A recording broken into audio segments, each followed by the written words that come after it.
The high California sun beat down on Solstice Canyon, a golden, perfect heat that seemed to radiate from the very soul of the music. For 3 days, this secluded valley was the center of the universe for 90,000 people. It was a kaleidoscope of color and sound, a temporary city built on the foundations of amplified bass and collective ecstasy. The air, thick with the sweet smell of churros, sunscreen, and dry grass, vibrated with a freedom that felt almost sacred. This was the Solstice Canyon Festival, an annual pilgrimage for those seeking to escape the grid, to lose themselves in rhythm, and to find a community, however fleeting. Among the sea of faces was Liam, holding Sarah's hand as they navigated through a crowd of dancers. It was their 5th anniversary, their 3rd solstice. Liam pointed towards the horizon, where the sun cast long shadows from the canyon's western ridge. "Looks like the sky is celebrating with us," he said. Sarah smiled, but noticed a faint, almost imperceptible haze clinging to the distant peaks. A barbecue, she thought. Someone's having a great time.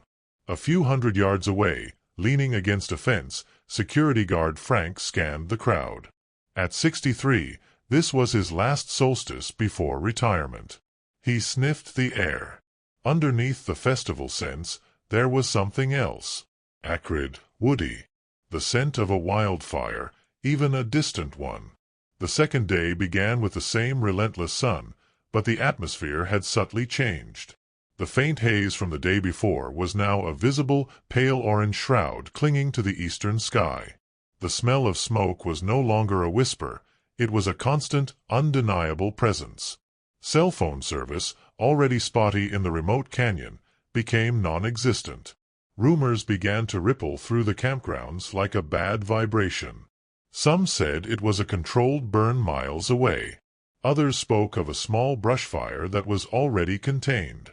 On the main stage, a popular DJ shouted into the microphone, "I see that haze, solstice people.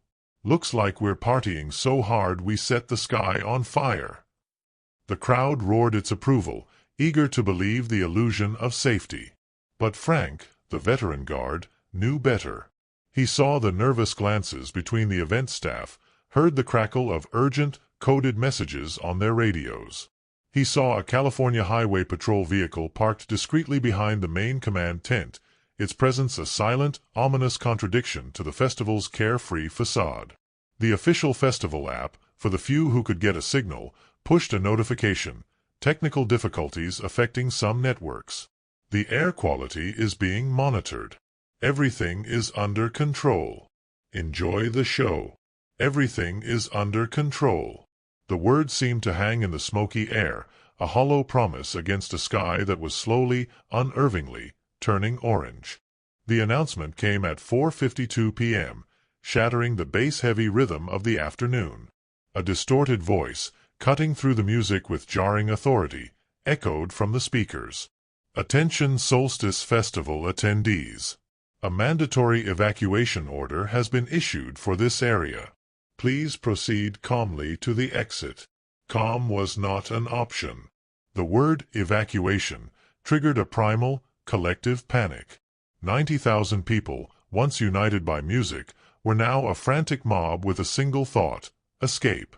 The utopian community dissolved into a chaotic mass of individuals. Tents were abandoned, belongings scattered. The single, 2-lane road leading out of the canyon became a hopeless bottleneck within minutes. Cars inched forward, then stopped completely, engines overheating in the oppressive, smoky air. Horns blared in a useless, cacophonous symphony of fear. People abandoned their vehicles, grabbing children, backpacks, anything they could carry, and began to surge down the road on foot, a river of humanity flowing into a choke point. Liam and Sarah were among them, their hands locked together. "Don't let go," he yelled over the noise, but in a sudden violent push from the crowd, his grip slipped. He turned, and she was gone, swallowed by the panicked sea of people. The sun, now a dim, blood-red orb behind the smoke, offered no warmth, only a terrifying spectacle. The wildfire, which had been a distant threat, was now a monster at the gates. Driven by fierce, unpredictable winds, it crested the high ridges of the canyon. And then, the unimaginable happened.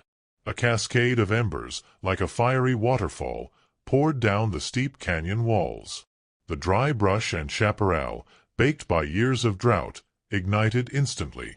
The very walls of their escape route became a vertical inferno. The road was no longer an exit, it was a corridor of fire.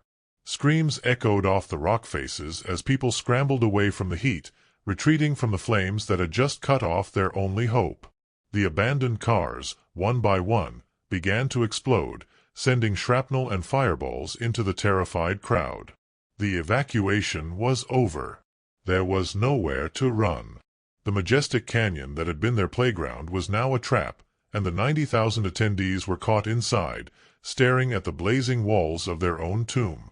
They were completely, utterly, surrounded by fire.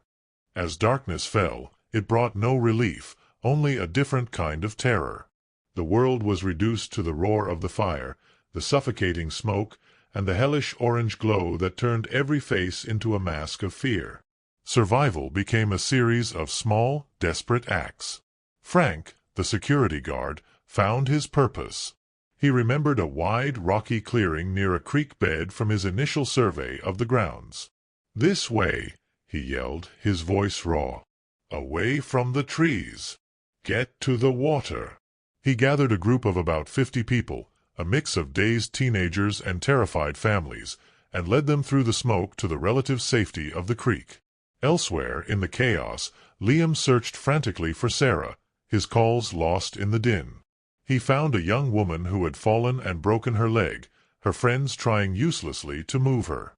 He stopped, his own panic replaced by a sudden, clear focus.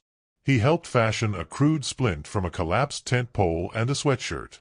In the shadow of a large sound mixing tower, a small group of off-duty nurses and paramedics who had been attending the festival set up a makeshift triage center, using bottled water to clean wounds and festival merchandise for bandages. They were fighting to keep people alive in the heart of an apocalypse. Dawn broke not with light, but with a thick gray pall of smoke that choked the sky. The world was a monochrome landscape of ash and charred skeletons of trees. The fire had passed, leaving behind a smoldering, silent ruin.